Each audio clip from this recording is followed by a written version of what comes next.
Hello, I'm Erin Marcus, founder and CEO of Conquer Your Business, and I want to welcome you to Ready Yet? If all you needed was a step-by-step plan of what to do, you could buy a book on how to succeed and you would be all set. But here's the rub. You'll never do what it takes until you become the person it takes to do it. The Ready Yet podcast is dedicated to those who are ready to become the person who succeeds, ready to become the person who steps into more, and ready to become the best version of themselves. In the I'm Ready interview series, join me for inspiring conversations with people who figured out who they needed to be in order to achieve their dreams and were brave enough to be that person. So welcome to this episode of Ready Yet, where we talk about what it takes to be the person who achieves. Because one of the things that many of us have all learned is you will never do what it takes until you become the person it takes to do it. So I'm very excited to have Vickie Griffith with me here today. I was introduced to Vickie by a mutual, we'll call him friend, because sometimes we get to do that, Larry Winget, who when I said, I'm looking for interesting people with good stories, one of the first people he said is, oh, you have to talk to Vickie, which is always a compliment when Larry Winget tells you you're interesting. That is a compliment. Really enjoyed a conversation we had to get to know each other, and knew immediately that your story, not just what you teach people to do, but also your personal story, would be very interesting and a great motivator for people. So I'm so glad you chose to join me today. And why don't you go ahead and more formally introduce yourself so you can let people know what it is that you do. Well, I appreciate that. Thanks for the invitation. I'm quite honored, and you've been fun to be with, so I can't wait to get this interview. You guys are all going to have so much fun with this whole process. So what I do is I work with women who are 40 plus, that's been struggling with diets their whole life, but still have never reached their goal weight. And they think that in order to do that, they have to deprive themselves of all their favorite foods, that they have to go on to some stupid restrictive food plan, and they have to exercise by hours and hours on end, and none of that is true. So I break the myth barrier down and their belief systems down so that they can become naturally thin and keep the weight off. Nice. And one of the things I know about a lot of coaches is we get into what we're into because of what we've been through, right? So I would say even more strongly than you teach what you need to learn is you teach what you have achieved so that you can share the outcome with others. So tell me a little bit about why you went into this and how you chose this path. Sometimes the path chooses you and you don't particularly care for it, but that's the way it goes. So I was pruning myself for this path since I was born. Oh, wow. I really, truly was. I was the fat, chubby, little, adorable baby, and that doesn't become so adorable after about the age of 2. And then you're just fat. And that was me. I was a fat child. I was a fat teen. I started dieting when I was 10. I was a fat adult. Pregnancy, obviously, gained 60 pounds, plus the 50 I already had. I mean, it was just crazy. But it was the spin on the diet. Always going to the restricted diet. Always saying, oh, I ate 3 pieces of pizza today or 3 slices. I better go exercise tomorrow for 2 hours or something stupid, crazy. And I was driving myself crazy. I really was. I was in that place of, 20 years ago, I was in that place of, I'm no longer dieting because it just creates more criticism and self-judgment. And I realized that criticism and self-judgment after, 30, 40 years of it wasn't helping. That wasn't working. No, it wasn't motivating. So I got to do something about that. And I knew at that time, too, about the subconscious mind. I learned it when I was 16. Oh, neat. And being a shy, reserved wallflower in high school when I learned self-hypnosis, I started raising my hand in class, and my teachers were like, "Who are you? You've been here all year. What are you doing?" And I was just fascinated about the power we have. Like you said, you can't achieve anything until you make a decision, but we have a whole lot of power in our mind that we're not tapping into, and not a whole lot of people are telling us about it. So that whole idea of we can do this, whatever this is, whether it's growing your business or it's losing weight or it's having better relationships, by changing our mindset and changing our mind in particular. And that's what fascinated me the most, is that it gave, I hate this word, but I'm going to use it anyway. It gave me a sense of empowerment for the first time in my life. And yeah, and I don't take that, that's an overused word, but I don't take that word lightly. When you feel empowered, when you feel in control, then you can make different decisions. And that's what happened. So you eventually, and as I'm listening to your story, here you were at 16 already being introduced to the power of the mind, but due to all of the external messaging that we receive, weren't really able to think about applying it to your weight and physical well-being until later in life. Yeah, there was a part of that how I became my see, life just unfolds for us sometime, and we don't even know that. I mean, yes, we can create our lives, but we also have an unfolding and surrendering. So at 16, I did learn about hypnosis because I was fat, and I was going to a chiropractor that had just studied hypnosis for 10 hours or whatever he did, and put a shingle on his door that he was a weight loss specialist. And my parents were like, "One more time, you want to try this?" I'm like, "Sure." So the hypnosis we used was for the diet, which at that point was the keto diet, but not called that. Sure. And so what I learned was, and it wasn't about the I have been in the past an emotional eater. So I don't want to claim it now. That's why I say in the past. And so what I needed was somebody to address the emotional eating part. This just was about the diet. Got it. However, other things started happening. Like I said, the self-confidence increasing, the self-esteem. During that program, I lost 30 pounds. And I used the word lost because it found me back, like most dieters, because it was all about the diet. It was not until later that I recognized I could use all of that from the emotional eating piece and then use the physical release from my body. And it's, you say hate to use the word empower, and I'm going to put an idea out there also that I hate to acknowledge, because I was definitely one of those teenagers who knew everything. I was brutal. I know. I readily admit I was a horrible teenager. But I think there is something that happens as we get older. One of the things I said is, as I get older, my favorite thing is how much I don't care about things anymore. Oh, I love it. Right. Things that would have made me crazy before, whatever. But I think your story is also an example of that it took some experience and wisdom that only comes with time. Yeah. To make some of those connections. Yes. And absolutely being ready. Ooh, that's a tough one right there. The being ready part, doesn't it always stall us all? We get stuck in that.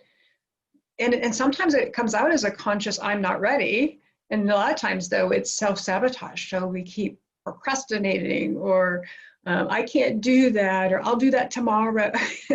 Oh, yeah. And that's where you came. That's exactly what it is. Not feeling ready. Not feeling ready. So I'm going to switch gears a little bit, because I'd love to get your opinion on this. I have a very strong opinion on this. It may or may not be favorable. So I have been a gym rat since I was 19 years old, which was way before girls were in the gym lifting weights.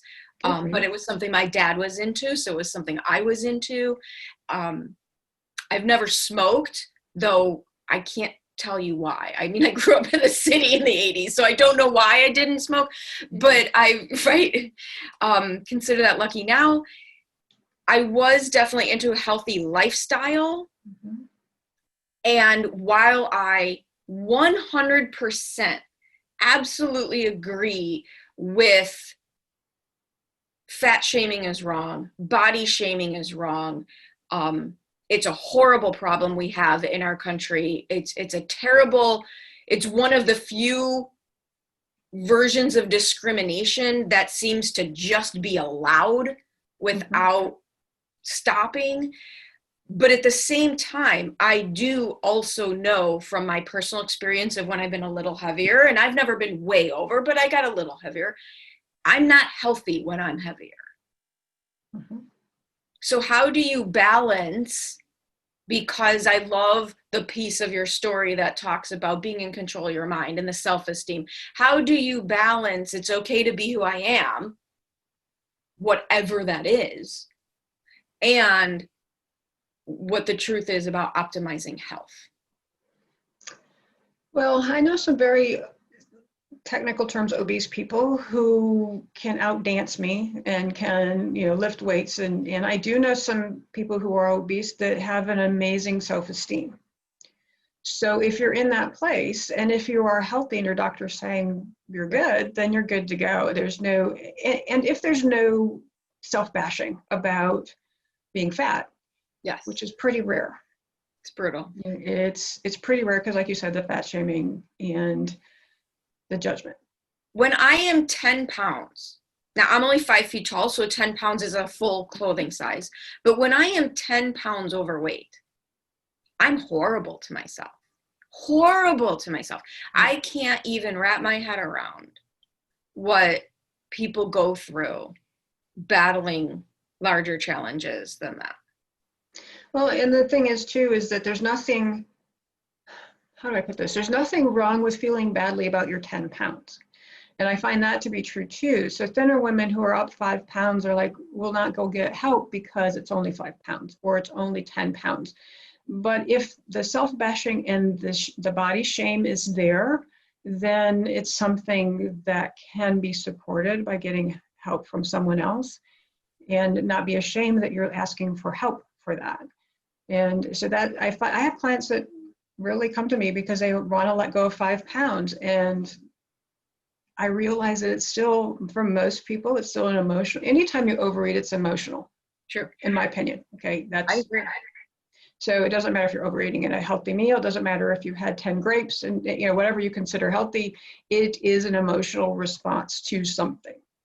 And a lot of people don't want to admit that. They want to think, I have people tell me all the time, I'm not an emotional eater. I just eat when I'm bored. Well, I'm like, what do you think boredom is? I mean, I know with me, I don't overeat, but my food choices go right down the tubes. Right down the tubes.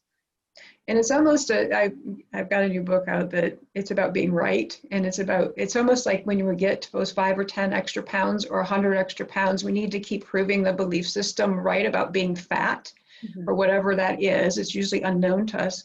And so the more weight you put on, the worse you feel about yourself. So the more you can show that belief system's right.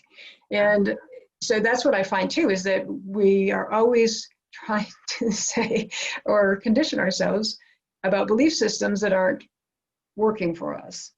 And once we kind of break that pattern, then we can move forward.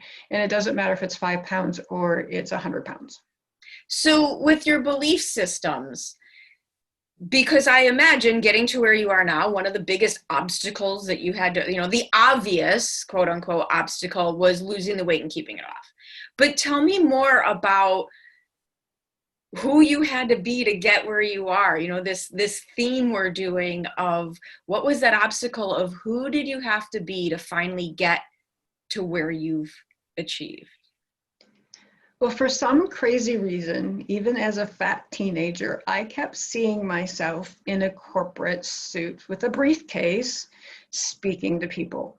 And I was thinking that's ridiculous because I am too shy and too reserved to do something like that. So it started out with having this desire to be thinner, to be assertive.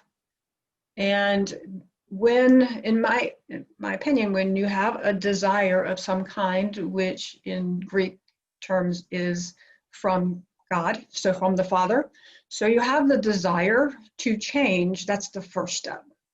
And then I started researching and finding out how to do that. And it was not easy. It was stretching myself way out of my comfort zones.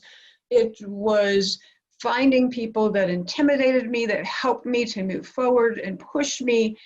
So sometimes it's finding someone that can see what you want to be and hold it for you while you work your way through. Gosh, you've got that brick wall behind you. It's like bashing through a brick wall, your head against the wall sometimes, feeling really lousy about yourself, thinking, I can't do this. And so they hold the belief for you. And I know that's why you coach too. You hold that belief for your clients. Absolutely. That they can grow their businesses. So that's what I had to do first. I realized I had to change my mindset. I had to change my belief systems. And I had this desire, as crazy as it was, but I had to move forward. And it's kind of an internal drive, even when it sucks. And does it ever sometimes? That I think that I'm so glad you said that. And here's why. I think this is a really big teaching point. So I just want to hone in on this. There is not a single person that I have interviewed who didn't have a hard time. And I know that there's folks out there who will tell you it's easy. And while I agree it doesn't have to be complicated versus simple, it doesn't have to be complicated. It can be simple. Right. It can be fun. I'm all about but I love people who just acknowledge that it's not all fun and games, that there's work to be done. Yep, I believe in the flow of life. A lot of things and people have come into my life that I could not explain, other than something bigger than me, and whatever you call that, it doesn't matter. And then there's my part too, and that's moving forward even though I'm scared. And that means acknowledging I'm afraid, and that means I don't know if I know I can do this or how to do this or even what to do, what's the next step. So with just the decision of being open to that and knowing, and there are some things in my life I might not have done if I would have known what I haven't gone through. I'm a big fan of being naive and not knowing what I don't know, because it would have stopped me. Yes, but on the other hand, are you so grateful, right? Afterwards, absolutely. Yeah, the learning that I occurred through that and the change I made was so night and day. I would have never been able to get that without. Yeah, some of my greatest achievements, whether that was even back in my corporate job, making a certain sale, some of my greatest achievements were because I didn't know it shouldn't have worked. I just didn't know that whatever I was doing doesn't work. Right. So I didn't buy into that. Yeah, exactly. So let's flip it. What are you most proud of? What do you have the most fun doing? What are you most proud of? In my business, I've written 2 books now. So I'm an author. So that's awesome. And becoming a professional speaker. So this shy, reserved woman is actually speaking to hundreds, not thousands of people. So those 2 things. In my life, the 36 years that my husband and I have been together, and again, not always easy, but it is pretty simple how to keep a relationship going and moving forward. So those are the things that I'm the most proud of. Yeah, I absolutely love the professional speaker piece, because I was not the shy kid. So people see me up on stage and think, well, it's easy for you. And that's not a horrible far stretch, but I love the achievement because it just shows you that it's possible that someone who identifies as more shy can absolutely do it as well. Well, here's the secret. Most of my friends who are professional speakers are all introverts, as I am. A lot of us are highly sensitive. And if anybody knows who Henry Fonda was, he was an actor way back when, he admitted that he threw up every time before he went on stage. So it's all about, again, working through the fear and just allowing yourself to, there's a reason why I've been put on stage, and I hope that it's helpful to someone, even if it's one person. And even when I stumble and even when I make a fool of myself, because it happens too. We all done it. We've all been there. Oh yeah. Well, and one of the people whose story I admire in that vein was an interview I read with Beyonce, because she had terrible stage fright and was shy. And so she created this persona of Sasha Fierce to emulate and become. But the other big learning point here, and it's something that I love talking about, I was always an adrenaline junkie. I've jumped out of planes. I've swam with sharks. I never claimed to be brilliant. I'm just saying I've often been an adrenaline junkie. So when you talk about getting comfortable being uncomfortable, it's not so you can move through it. It's so you can stay there. It's so you can stay there. So you can keep doing the things that make you uncomfortable. And it's not, I'm sure, there's 700 action movies that talk about bravery is not a lack of fear. Bravery is being scared and doing it anyway. Right.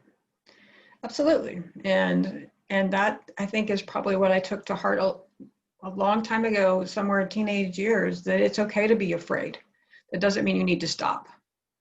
That's awesome.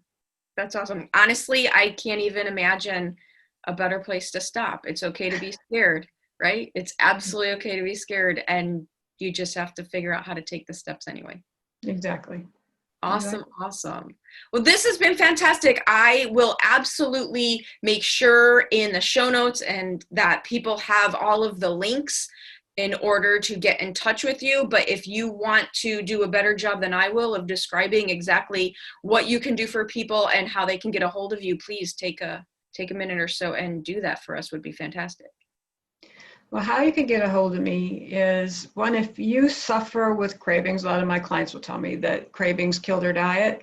So if you're suffering with cravings, which a lot of us have, especially with experience we just had, and it doesn't even, that aside, so if someone's watching this years later, cravings will basically crush your self-esteem, it will crush your self-worth, and it will crush your diet. So if you're suffering from cravings, go to crushcravings.com. You'll get a video series you can download. I will show you how to crush your cravings in 30 seconds. Really, really, really, it honestly works.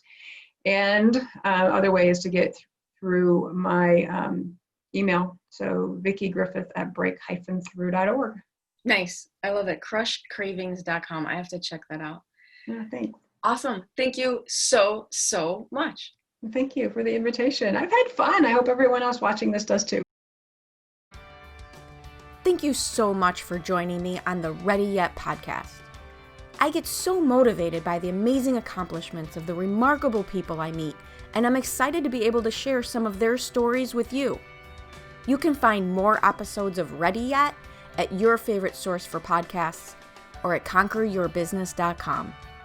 And if you've already decided that you are ready to become the person you need to be to achieve your big goals, feel free to reach out to find out how I can support you in your efforts.